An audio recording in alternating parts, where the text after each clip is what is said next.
Hello, and thanks for joining us today for the webinar from the Institute for Research on Poverty at the University of Wisconsin-Madison. I'm Judith Sears-Poisson, and I'll be your host today.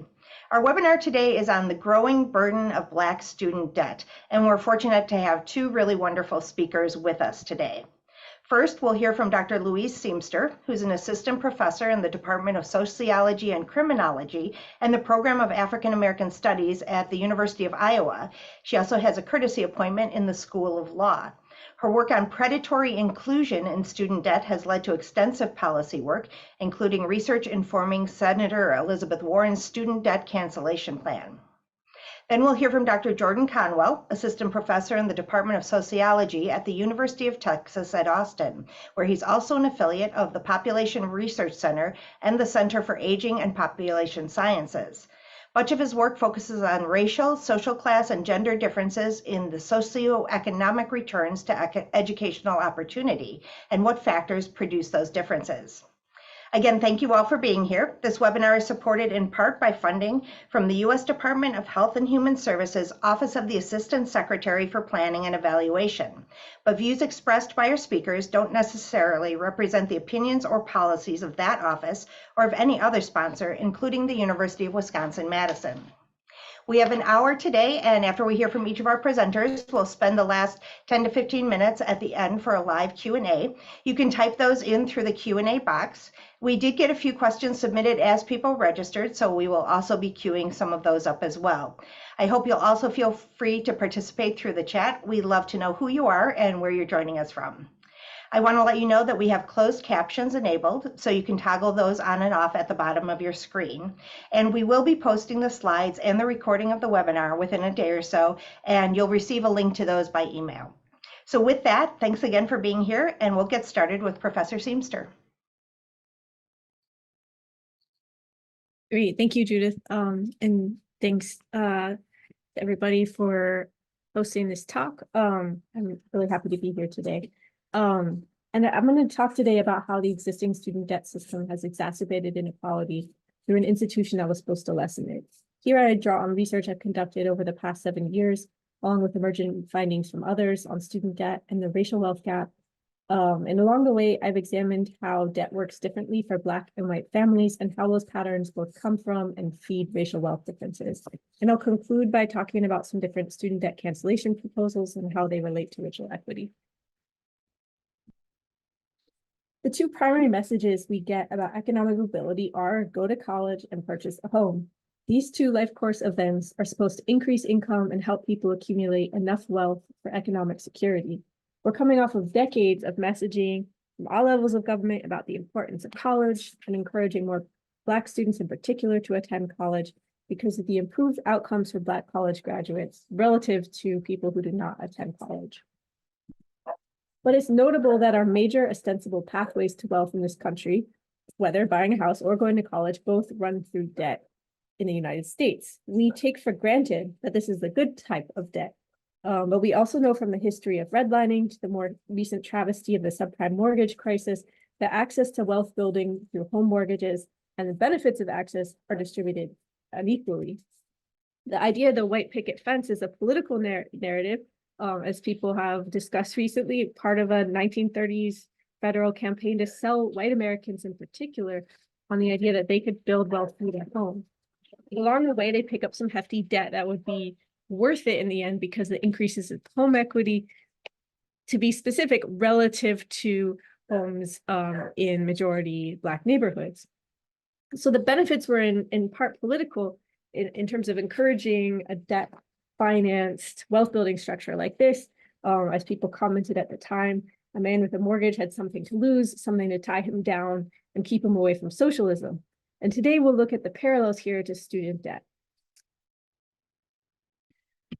I think debt is very important to understand generally, first of all, in terms of its dynamics, which is where my research has led, to think about debt as a major driver of contemporary inequality, which works effectively to leverage greater wealth for those that have it, while sucking away resources for those without wealth. It's all the more effective, apologies for my dogs, it's all the more effective because it comes with prepackaged narratives to explain away why it has negative effects for many people. Moreover, debt limits agency for everyone, and student debt in particular reduces our individual and collective choices about directions forward and redirects collective resources away from the public sphere. As a debt relationship replaces models of citizenship, it encourages even public structures to target their own constituents for revenue and invest in a regressive debt model. It's for these reasons that canceling student debt is important to remediate past harms. And looking ahead, we need to reevaluate how we support public goods like higher education. First is to think about whether student debt is exceptional, as it's commonly assumed to be. We often define problems in higher education as a problem of growing affordability, so the rising cost of college. But to go deeper than that, we need to revisit these core assumptions about student debt being good debt, which enjoys the kind of halo effect that it's just for education, that it's not usually issued by a private lender, and that it will always pay for itself. It's kind of the premise up until recently. And college graduates still earn more than high school graduates. But that's in part because high school graduates are doing steadily worse over time. Student debt is at the heart of our economic policy for well-being. And at the same time as the federal government has been encouraging more people to go to college, the floor fell out of our other social supports. So we could consider, for instance, the fact that the minimum wage has not gone up since 2007. People are increasingly being pushed into college because the alternative is getting bleaker. So putting all the chips in going to college, we could see instead of more redistributive or progressive social policies elsewhere. Student debt is also seen as exceptional because it doesn't necessarily fit the patterns we know to look for in terms of inequality and debt. So there's no disparities in interest rates across groups of borrowers. And you won't find disparities in access to credit since federal student loans are accessible to most US citizens. But looking at basic descriptive data back in 2015 and then replicated, these results are for more recent data with work done in 2021. My co-author Raphael Charlon-Chenier and I found concerning trends that did not fit with those assumptions of student debt as good debt. Our 2017 paper looked more inductively at debt patterns and saw that even lacking subprime student loan structure, so you're not seeing high interest loans in public sphere of student debt the way you would see subprime home mortgages. But even without that, there was a spike in Black household student debt. So that's the red line shown here that resembled the pre-recession spike in Black mortgage debt, and we felt that required explanation. In our paper, we looked at survey of consumer finance data for debt patterns in the median Black and white household and Latinx household between 2001 and 2013. So the first 5 data points here. And then these are our more recently updated graphs. And in our paper, we found that median Black housing, credit, and vehicle debt all decreased relative to white families over this period. So it's the lower two graphs in this figure, but Black families' debt overall rose over this period. And at this point, Black student debt hasn't just tripled since 2001, as was true in 2013. It's increased fourfold, while white student debt had just doubled. And at the same time, there's been a sharp increase in the number of Black households holding education debt.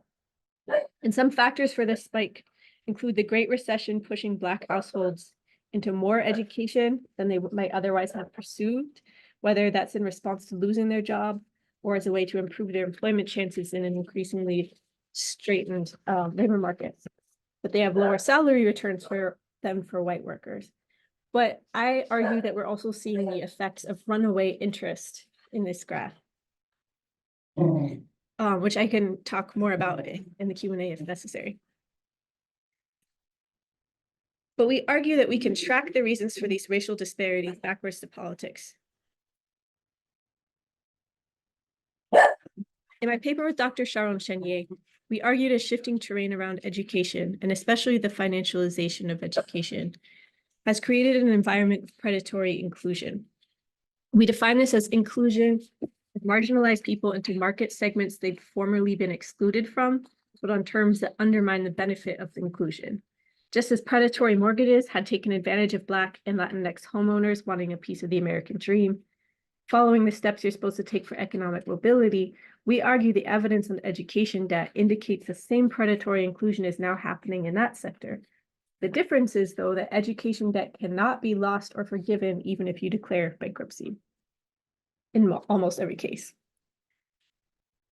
Adapting Oliver and Shapiro's book title, Black Wealth, White Wealth, I've also pursued this line to think about how debt works differently for Black and white families outside of student debt alone. I've written about how good debt and bad debt can be loosely read as white debt and Black debt, which can differ by the type of debt, by terms granted with the same debt product, or by different outcomes. White debt tends to be offered on positive terms and produce good outcomes. And it tends to be underwritten by wealth and to leverage even more wealth. So you could think about white wealth letting you put a down payment on a mortgage, and then that debt structure allows you to make more wealth out of the equity from your home. Meanwhile, Black debt tends to produce negative outcomes, tends to be offered on terms that negate the advantage of credit, and is much harder to leverage into wealth. It represents the mountain you have to climb before you can even get to the starting line. So debt works differently for people depending on whether they have this intergenerational wealth and other advantages that underwrite their debt, whether directly or indirectly. So the pursuit of higher education for Black Americans has been portrayed as a means to close the racial wealth gap, which is the gap whereby white households have 10 times, still at this point in time, have 10 times the median wealth of Black households. But this is not an artifact of difference in education. In fact, a recent report comparing Black and white wealth by education showed that Black households whose head has a college degree, so that's the circle on the right hand right here, still hold only 2/3 of the wealth of white households whose head did not finish high school. So clearly the wealth disparity between Black and white households is not the product of differences in educational attainment. Higher education is associated with higher wealth for all groups, but Black families have a much lower wealth return to education. And Derek Hamilton and Sandy Darity, great scholars of racial wealth inequality, have pointed out that both homeownership and education are better wealth indicators than wealth creators. That is, we have the causal order inverted. Education doesn't create wealth, wealth leads to education. And this makes sense when we consider that most wealth is inherited. In our work, we found that just comparing Black and white borrowers, the racial wealth gap is actually larger than it is comparing all families. So that's another indication that having to finance higher education is further driving wealth disparities. Even though this disparity in debt levels comes from those wealth disparities, this is a kind of self-feeding system. Without wealth underlying Black borrowers, student debt drives these divergent paths. In 2019, this report came out from the Institute on Assets and Social Policy, showing what it looks like for Black and white borrowers 2 decades after starting college. Excuse me. The median white borrower who started school in 1996 had paid off 94% of their debt 20 years later. And the median Black borrower 20 years after they started school, still owed 95% of what they borrowed. They were still at square one. This is not because of failure to make payments. Like with the racial wealth gap itself, we're seeing the cumulative impact of high interest rates, lower return to education, lower salaries, predation by for-profits, lower rates of graduation, higher rates of defaults and fees, and lower family wealth. So we can consider how wealth protects white borrowers in many ways, whether that's the ability to take an initially lower paying job so you can do that internship and make more money with a higher salary later on, whether your family can support you to pay for your housing costs while you're focusing on student debt. You're more likely to get inheritances that allow you to pay off student debt. All those factors play into a diagram like this one. And I'll note this data is from students of a quarter century ago. So the situation is most likely worse for more recent students who are carrying the load of recent tuition increases. But this graph helps us understand who's able to move through debt and for whom debt becomes an albatross, meaning they ultimately pay more because their debt load has remained for so long. So how did we get here? The seeds of our modern student loan system were planted in the 1960s, and this is where we go back to predatory inclusion as a frame in terms of thinking about the shift in how we fund, especially public higher education, since most students still attend public schools, how we shifted our funding structure right at the time when white women and people of color finally were getting better access to those institutions. So at the same time that we saw this shift, there was also a shift towards the ideology that students should have to be responsible for contributing to their own education.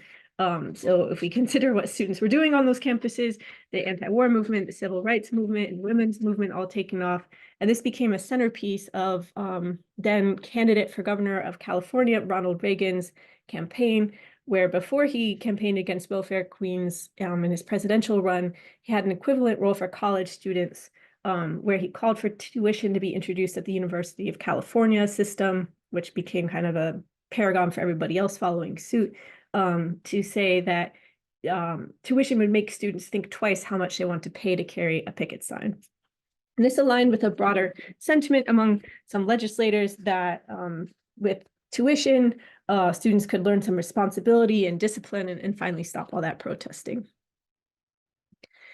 So as tuition was introduced and has increased over time, the proportion of public education financed by students has increased.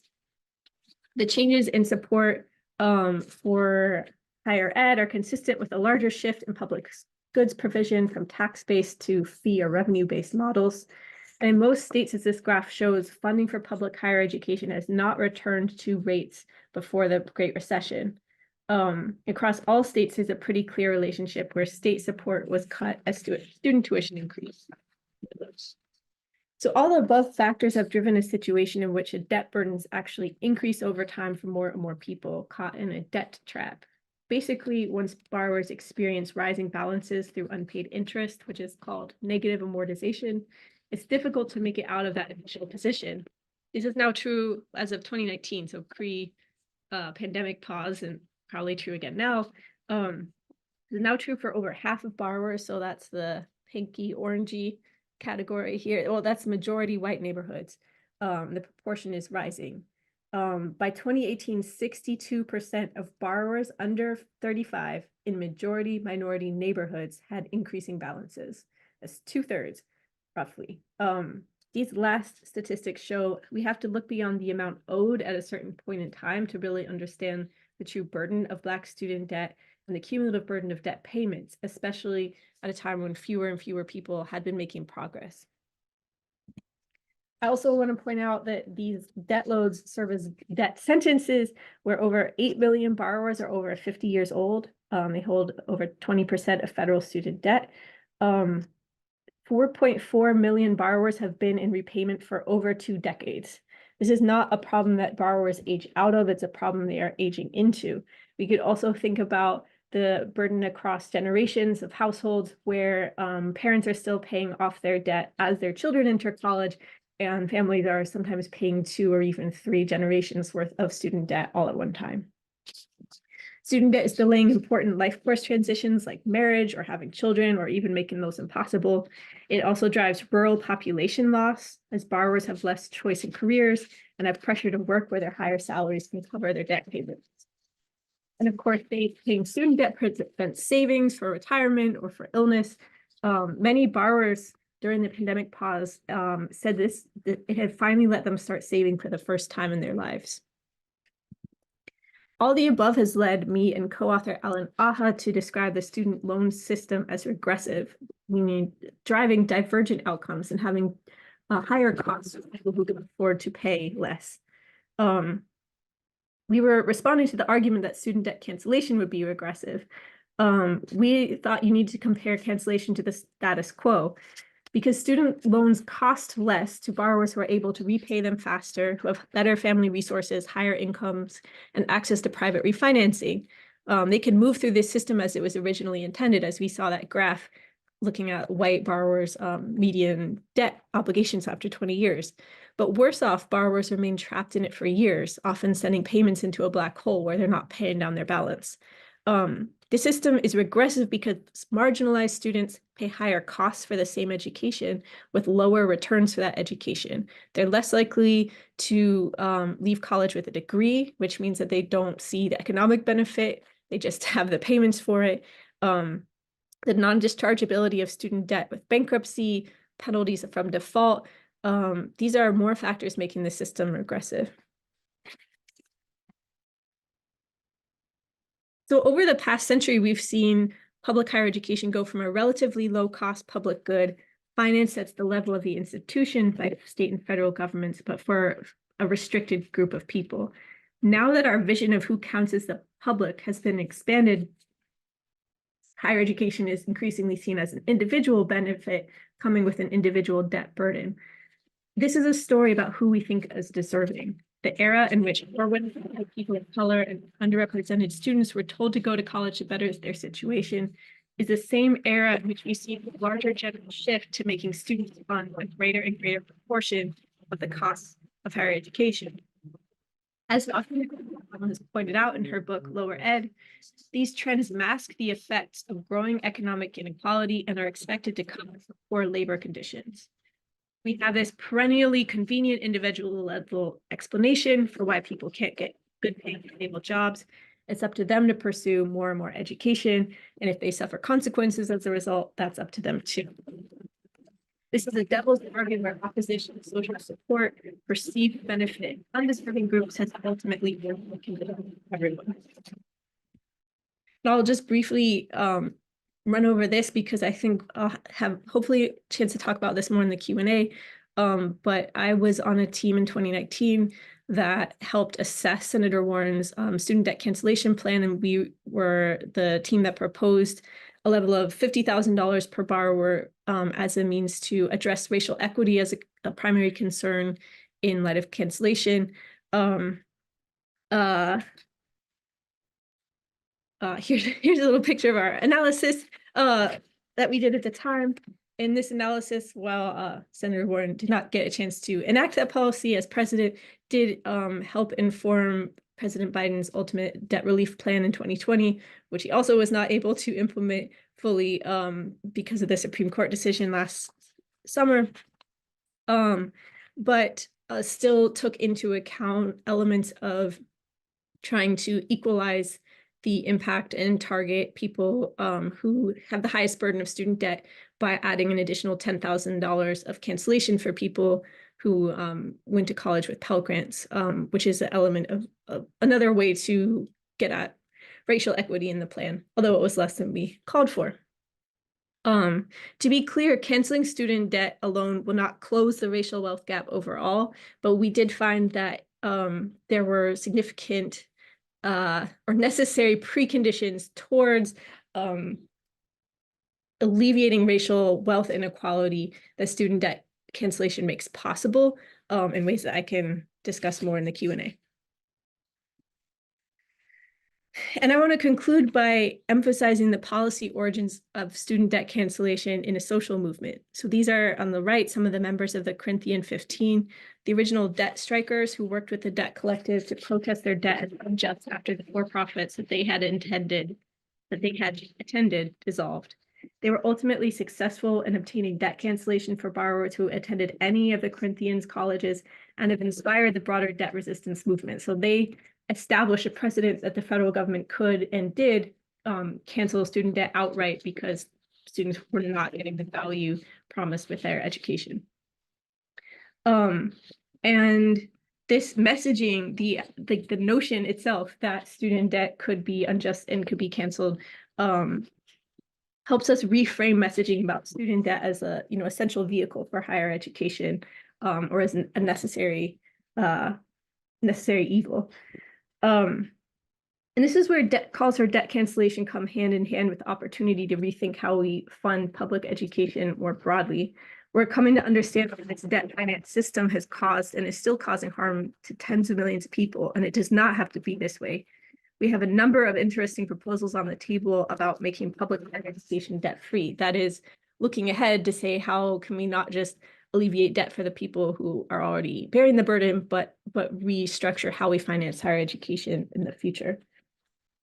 A different pitch would return to the public mission of funding public higher education to avoid creating these debt traps that ultimately cost more for Black students and other students of color and artificially restrict our options as a whole. It's my belief that, and the belief of many others working on this issue, that we should reclaim the idea that public higher education should actually be public, that we need to stop putting all the burden and risk on individuals and stop making marginalized students a source of revenue in a supposedly public system. Thank you. I'm going to now turn it over to Professor Conwell. Okay, thank you, Dr. Seamster. Hi, everybody. I'm going to share my screen real quick and get started.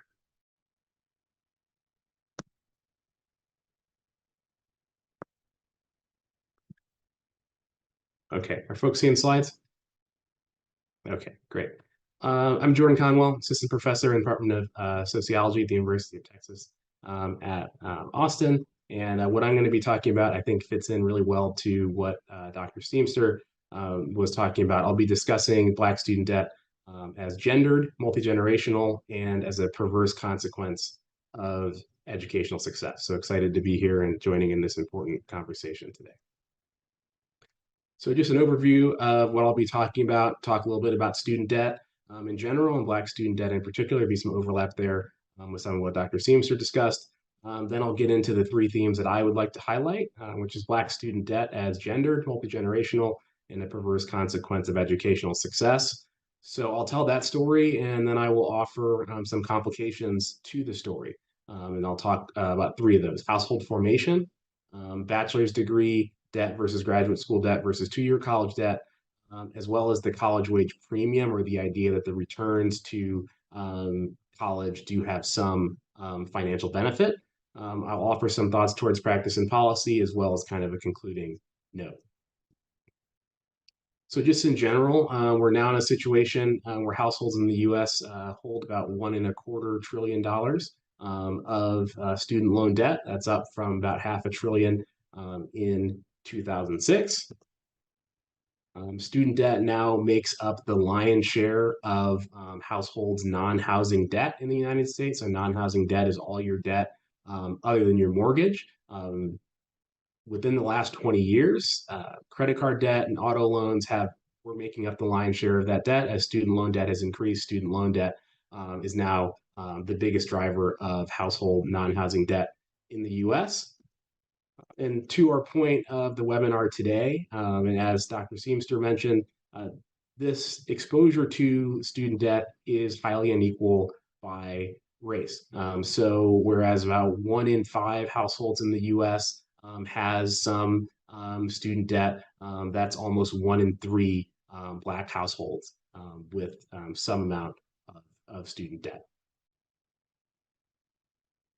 What I'd like to dig into today is an issue that is getting some increased appreciation in this space. And that's the fact that while student debt exposure is unequal by race, it is also highly unequal by gender within race. So this is a helpful chart from the Federal Reserve Bank of St. Louis, put together by Anna Kent and Feneva Otto, who's done a lot of work on this issue. And this is showing us exposure to student loan debt in the National Longitudinal Survey of Youth 1997 cohort. So this is folks who at the time were between 20 and 35, broken down by both race and gender. And so my interest today is in these bottom two bars here, so Black men and Black women. And we're seeing that Black men and Black women have some of the highest rates of exposure to debt. So this is on the right side here. Black women have the highest rate of exposure, more than half, and Black students have the biggest gender split within race in exposure to debt, with Black women in this particular data source having about $3,000 more of debt on average than Black men. These numbers are low, I believe, because zeros are included. I'll be talking about debt among those who have at least some. But even including the zeros, I believe we have much higher debt for Black women than Black men. So this question of why is there such a large gender disparity in educational debt among Blacks has been a question that my collaborators and I have been working on in a number of studies over the past few years. And the collaborators on this work are Natasha Quadlin at UCLA, Shiva Rouhani at UCLA, and then Jia Wang, who was a graduate student at the University of Wisconsin in sociology and is now at Hong Kong Polytechnic. So why is there such a large gender disparity in educational debt among Black students? I'd like to go through a three-part story here. So the first part of the story is that Black women are, on average, completing a lot more schooling than Black men. So this is a chart from the Department of Labor. I've only included here those who have completed some college, Black women on the left, Black men on the right. So on the left for Black women, we see that about 7 in 10 Black women are completing at least 1 year of some kind of college, at least some college, no degree or higher. And that's only about 6 in 10 Black men. And also when we look at the levels of attainment among those populations, Black women are completing more schooling, especially as we get to the advanced degree level. And on average, schooling is getting more expensive as we move up degree levels. So that's the first thing. But on average, Black men and women, Black girls and boys grow up in households with about the equivalent background, circumstances, and family resources. There are big gender differences in educational attainment among Blacks, but there are not big gender differences in household circumstances in which people grew up. So this is a symptom of Black women on average doing better in K-12 than Black men and outkicking their coverage, if you will, and succeeding beyond what we might expect based on family background, which is educational success and educational perseverance. However, and as Dr. Seamster mentioned, perversely, this results in gender within race disparities in educational debt, even between Black women and Black men who have the same likelihood of attending college, the same academic test scores in adolescence, or the same prestige and selectivity of the colleges that they go to. So I'd like to go through those three themes. We've worked on those in respective studies, two of which are published. And I'll show you some of these comparisons and the implications for our understanding of debt for Black students. So the first here is the likelihood of attending college. In a study that came out a couple of years ago, we used national data from the high school longitudinal study of 2009 of students who were in high school in the 2010s and have since gone on to college. And we used some techniques to look at students' probability of going to college based on their academic profile. I won't have time to get into exactly what those are. But this allowed us to compare students who had about the same chance of going to college based on their high school academic record. So what I'm showing you here is results for high achieving Black girls and boys. So those whose probability of attending college is 0.95. So these students are extremely likely to go to college. They're extremely high achieving in high school. So for Black girls and Black boys at that same level of high school achievement, these are their parents' responses to what sources of funding do you anticipate using for your child's education. So this is not realized debt. I'll talk about that in some slides coming up, but this is potential or predicted debt based on what these high achieving students' parents said about their plans. And so we see some gender differences between Black girls in the burnt orange bars and Black boys in the blue bars. So the parents of Black boys are more likely to report using plans to use their own savings, whereas the parents of Black girls are more likely to report planning using the student's own savings.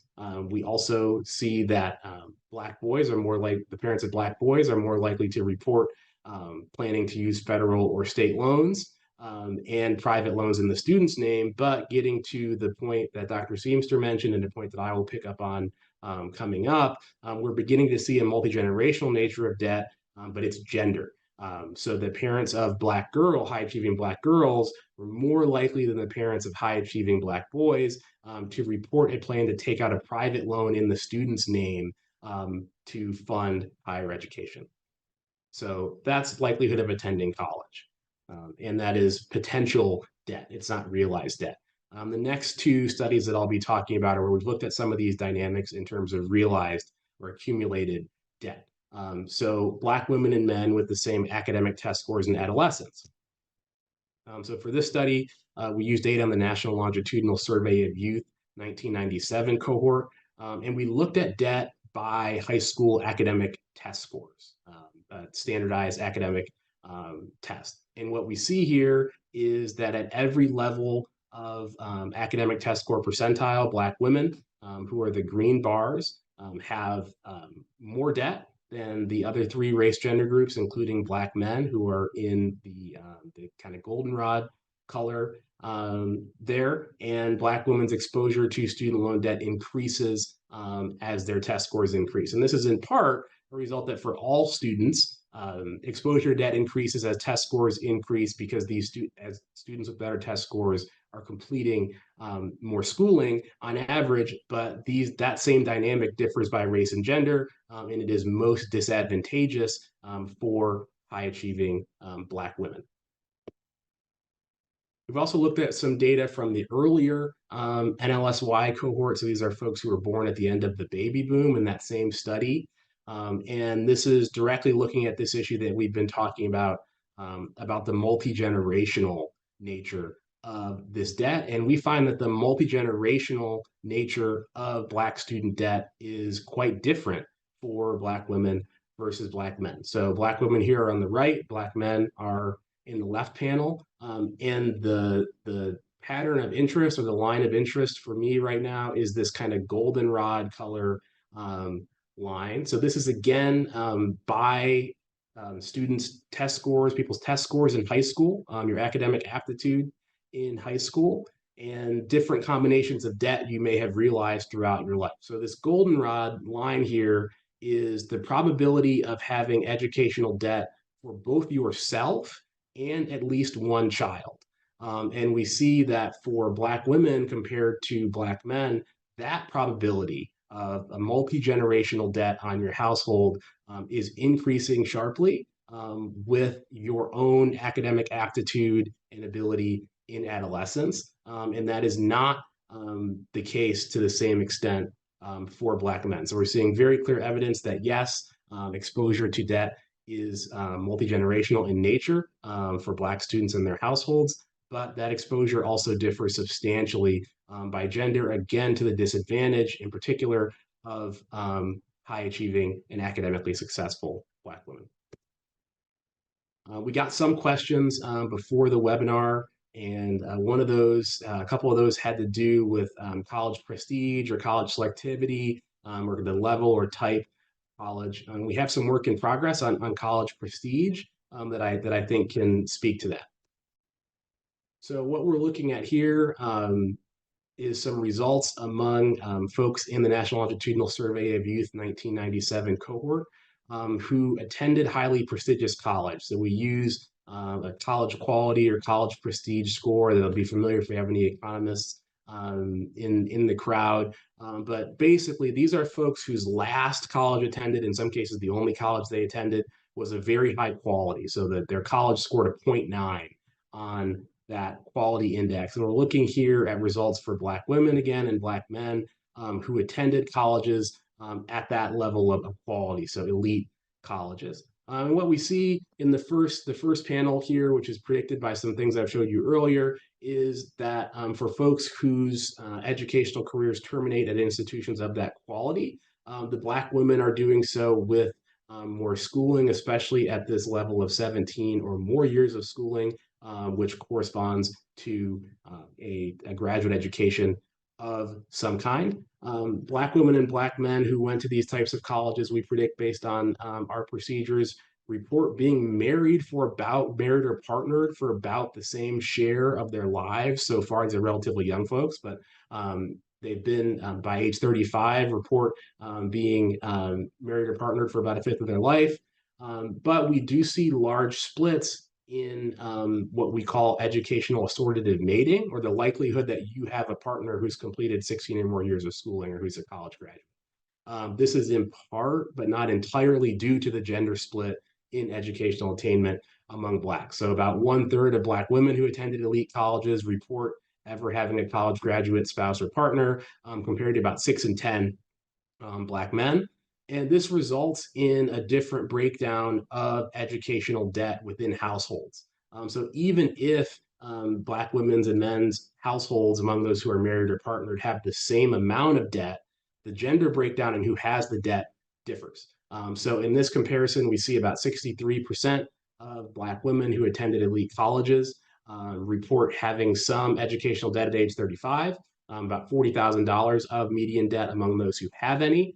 Only 14% report having a spouse or a partner with educational debt, and that spouse or partner has educational debt of about $37,000.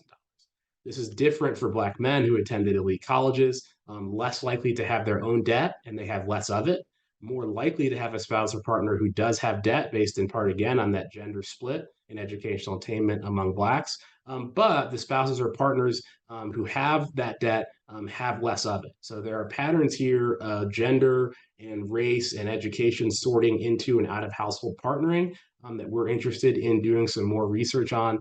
These have implications for a number of topics, including, for example, women's financial bargaining power within households, what happens in the event of a dissolution of a marriage or partnership. We need to be actually thinking here about is educational debt legally an asset or debt that is held in common, or does it stay on the name of the debtor? And what does that mean, again, for issues like Black women's financial bargaining power in households? So there are a lot of implications of these gender splits. So that's one story, but I'd also like to note a couple complications. The first is this marital partnership sorting story, which tends to, on average, equalize household debt by gender for Black women and men. But as I've noted, they're gender different. The gender split within the household and the debt is important to keep in mind. 2-year college versus BA versus grad school debt. When we're talking about college debt, we're not necessarily just talking about one thing. The type and amount of debt varies by type of schooling. My former colleague at Wisconsin, Eric Grodsky, and a great graduate student we had there, Jamie Pine, who's now working at Stanford as a researcher, have a paper on graduate school debt in particular. And what they find is that graduate school debt is driving a lot of this debt, in particular for Black students and women. But the wage returns to advanced degrees remain fairly high, especially for Black students, they find. So that complicates the story a little bit. There are advantages in wage returns at the top of the education distribution for certain degrees in certain fields, if you can match that up with certain industries. So not everybody shoots the moon in that way, but for those who can, there are still wage advantages to advanced degrees. We can talk a little bit more about how returns fit into the story in the Q&A, because there are different implications of that. And as Dr. Seamster mentioned, we also need to pay attention to how advantages for those at the top of the educational distribution, so those with college degrees and especially those with graduate degrees, how that's related to declining fortunes of those who do not attend college. I'll offer a few thoughts here towards practice and policy. In conclusion, we're gonna, I assume, talk a lot about student debt cancellation. And this is a moment in time where there's a lot of interesting discussions happening on that.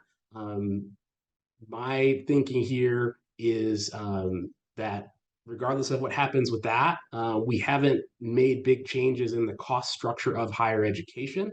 And every year, successive cohorts of students are entering college because they and their families believe, I would argue somewhat rationally, that attaining more schooling is going to improve their life chances. So what do we do? How do we deal with this? I think we should do 3 things. Highlight and invest in college pathways. So that's combinations of institution, field of study, degree level, scholarships, and loans that on average have relatively low debt and or forgiveness, so such as public service programs, and relatively high wage returns. And for some, that might actually be not going to college. We've seen that this college for all model that we've been in has led to what Dr. Seamster and others have referred to as predatory inclusion. But we need to be making sure that students and families are able to make informed choices. So highlight college pathways that have relatively low debt and or forgiveness and relatively high wage returns. Debt calculators, net cost calculators are a tool that can help with this for individual students and families. So the U.S. Department of Education has one of these. You can put in a school that you're interested in, and most colleges, this is the one for the college that I work at currently have net price calculators, and you can put in your own characteristics, what course of study that you plan to do, and get a sense of how much this is going to cost for you.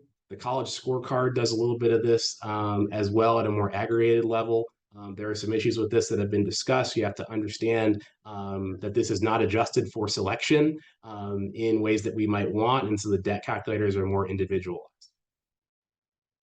Understanding also that some college pathways on average have relatively high debt and relatively high wage return. So that's like certain fields of medicine and law.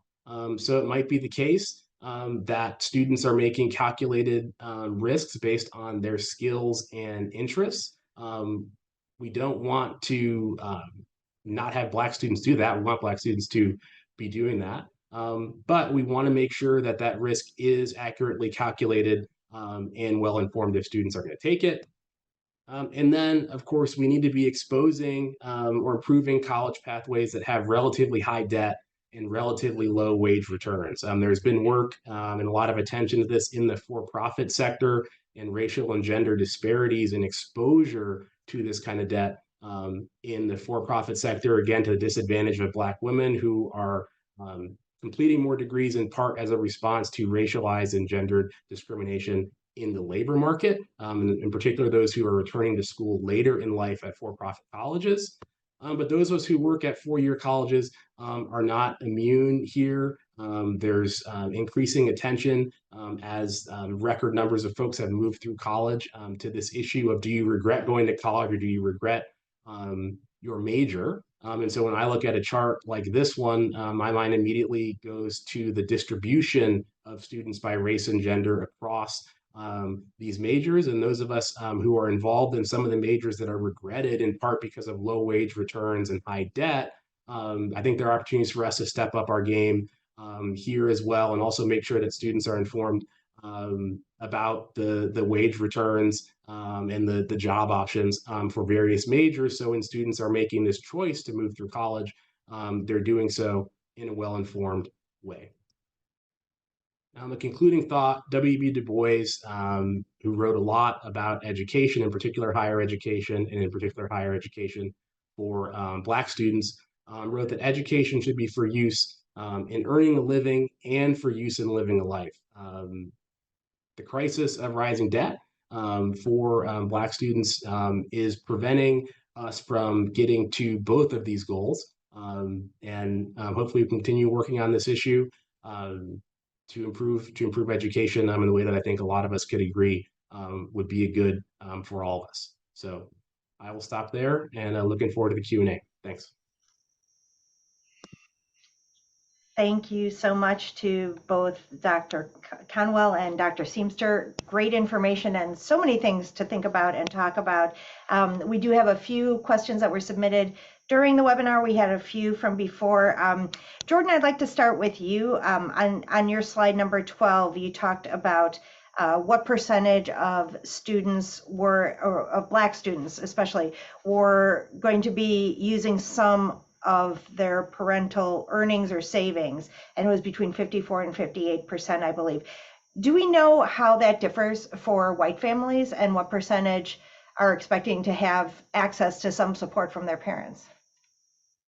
Yeah, so I'd point you to the paper, and if you want to email me, I'm happy to send it to you, because we do also look at white students in that paper, but I'm happy to kind of follow up on that. I kind of truncated it today because we're focused on Black student debt in particular, but I'm happy to talk more offline. And just in broad strokes, is it a higher percentage that are of white families that are planning for that, or feel they're able to do that? I'm gonna tell you. While Dr. Conwell is doing that, I'll just remind everyone that we will be sending out a link to the recorded video of this and also to the slides, so you'll have all of those resources to use and to share.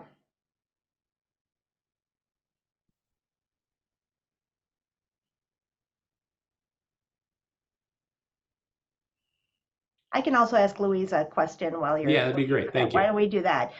So Louise, I think one of your points was borrowers who are basically in their later working lives, in their 50s, who still have tremendous debt. And it made me think about the impact again for wealth transfer and the possibilities of saving for retirement, or in what we were just talking about with Jordan, being able to help your own kids. Can you add a little more to that?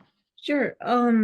For this, I actually like to draw on a qualitative study done at University of Illinois, Chicago in the Institute of Research on Race and Public Policy on the racial wealth gap in Chicago. And they interviewed middle class, white, Black, and Latinx families around middle age with kids.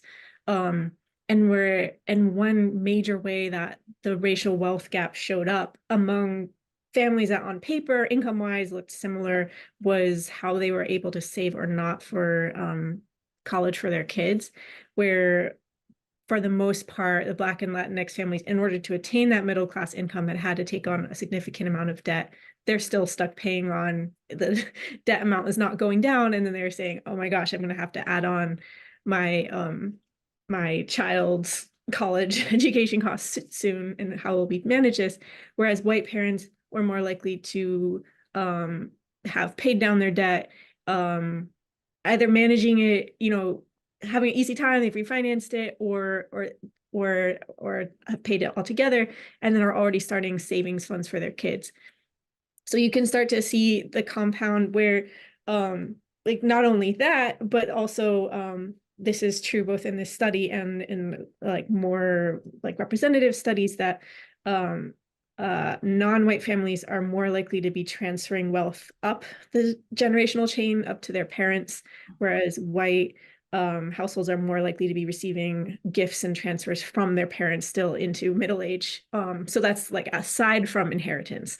So you could be thinking about like the boomer generation passing on generational wealth to their kids, which we know is racialized, both like in vivo transfers and at the end of life, and how that's interacting with the fact that, for the most part, people who are middle-aged and paying down student debt have not been able to start saving in any meaningful way, that you can see how, like, why wealth and debt are so important and why they work together, as they really have this compound cumulative effect. Great, thank you. And Jordan, I want to apologize for putting you on the spot, but thank you for grabbing those figures. So in the chat, between 25 and 30% for white girls and boys who are higher achieving, so lower than the Black students, which I guess because of what we were just talking about Black families often being squeezed in more ways and more severely, that surprised me.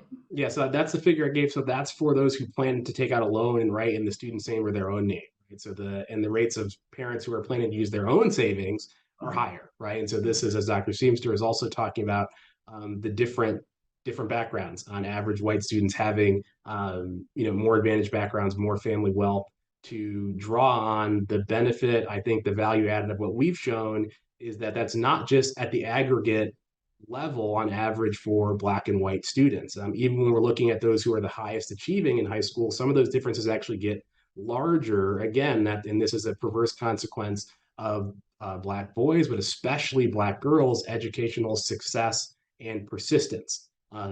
You are, if you will, outperforming your background in a system where the funding of continued education that is consistent with your effort and your skills you already demonstrated, and your aspirations and your dreams, unfortunately, is leading you to take on more debt. And the gender split in background among Blacks is important here. Black boys, on average, do not do as well in school due to a lot of factors, including structural inequalities. But so your average college-going Black boy actually is from a more advantaged background. And so that has implications for the story that I've been telling. Thank you for that. There was a question submitted in the Q&A. Is there any difference in student debt among HBCUs versus primarily white serving institutions, and whether there's a variance on loan repayment based on degrees obtained by students at higher education institutions? Either one of you can feel free to jump in. So I have not worked on this issue. I think it's a really, really important question. I don't know if anybody in the audience knows of work on it. What is the role of HBCUs generally in this whole connection that we've been discussing? We know that some of the HBCUs are produce some of the highest rates of Black students going into STEM fields, for example. So some of the returns to attending those types of schools are very high for some students. But I think it's an area where we need to know more. I will admit I just Googled it and found found that HBCUs have students at HBCUs graduate with higher levels of debt. And there's probably a lot of reasons why. And one I could just mention is that HBCUs are much more likely to be underfunded and to have less ability to be like, covering tuition and granting scholarships than primarily white institutions. And to that end, like I would also point to the fact that HBCUs studies keep showing that they've been not just like underfunded, but like systematically defunded by state level governments who, you know, get caught underpaying institutions by like up to billions of dollars over decades. And so you could think about how an institution that's like strapped for cash and it has, you know, is fighting a lot of headwinds, then has to charge students higher tuition to kind of compensate for that. In addition to the factors that Dr. Conwell was just mentioning. And I also, like, I appreciate you bringing in for-profits, which is a whole separate issue. In one of your last slides, I realized that somehow I cut a slide that referred to this more explicitly. But when we're talking about institutional, the category, there's a lot of variance overall in terms of how much debt people take on and how much debt Black students take on in particular. Thank you for that. We have a couple minutes left, and I want to go back to some of those policy solutions that especially you, Professor Seamster, were talking about. We had a question about the pros and cons of tuition reimbursement versus loan forgiveness. And if you could address that, and then any other remedies that you think really, really should be at the forefront of this discussion. I'll do that real quick. So generally, I have been trying to think about policy recommendations more categorically as far as recommending policies that get us away from viewing students as an opportunity for revenue generation. Because no matter what we create, as long as they kind of tie funding to students, are likely to end up in a place where marginalized students are preyed on more, no matter what the structure is. And so I think we need to be basically subsidizing the cost of tuition for all students, like and this is where like a robust public funding structure at the at the top for public higher ed would really be helpful, rather than bringing it down to the level of the institution and then the student, and then having to kind of subsidize students at that level, because it also can create confusion around that sticker price that Dr. Conwell was showing, where that the Austin page is showing here's how much it will actually cost, but it can be really ambiguous and hard for families to see how much it will actually cost, because colleges have incentives to discount tuition for various reasons that can ultimately be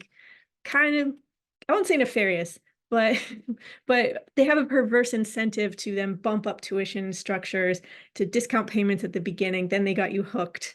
And then that means you're less likely to graduate when the tuition goes up later. So I think debt forgiveness is addressing a particular problem, which is that a lot of people are not ending up able to pay, not getting the economic benefit that was promised them. But I think that ultimately we need a different way of thinking about how we finance higher education, which is why I took the tack I did. And we are just about at time, but Jordan, I just wanted to give you the opportunity to add anything if you'd like. Yeah, so I talked about a couple kind of strategies, right, between students and families and institutions in the current structure. And I'm excited we're all should be hopefully excited. We're also thinking about different ways that this could work all together. I think we can do both of those things, kind of walk and chew gum at the same time, if you will. So that would be my thought. Great. Well, thank you so much to Dr. Louise Seamster and Dr. Jordan Conwell for sharing their time, experience, and research with us today. It was a great conversation. I really appreciate both of you joining us. And also thanks to Natea Taylor for handling the tech on the webinar. As we mentioned before, we'll be posting the slides and the recording of the webinar within a day or so, and you'll receive a link to those by email as long as you registered for the webinar. So thank you all for joining us, and have a great rest of your day. Take care.